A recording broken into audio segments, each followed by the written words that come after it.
ফেরার দিনে আমরা নন্দনকাননে গিয়েছিলাম, তোমাদের আগের ভিডিওতেই আমি শেয়ার করেছি। তো নন্দনকানন থেকে তারপরে গিয়েছিলাম ভুবনেশ্বর লিঙ্গরাজ টেম্পলে। এই টেম্পলে আমি আগেও এসেছি, আর এখানে একটা অদ্ভুত শান্তি আমি বারবারই উপলব্ধি করতে পারি। আমি আগের বারে এসেছিলাম আমার নাচের একটি প্রোগ্রামের সূত্রে, আর এইবার তো এসেছি সম্পূর্ণ ঘুরতে। আর এইবারও দেখলাম ভীষণ আমার মনে একদম ছুঁয়ে যায় লিঙ্গরাজ টেম্পল। তো ওখানে তো ভিডিও করা অ্যালাও নেই, তো করতে পারিনি।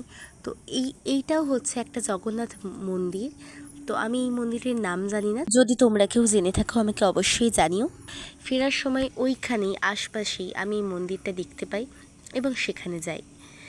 এই যে হয়ে গেল আমার পুরী ট্রিপ কমপ্লিট। মনটা একটু খারাপ লাগছে যে এত তাড়াতাড়ি সময়গুলো চলে গেল, এত তাড়াতাড়ি দিনগুলো চলে গেল, কিন্তু সাথে এক রাশ স্মৃতি নিয়ে আমি বাড়ি ফিরছি।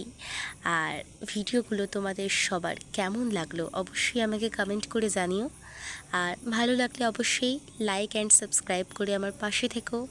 দেখা হচ্ছে খুব তাড়াতাড়ি নতুন ভিডিওয়ে। ভালো থেকো, টাটা।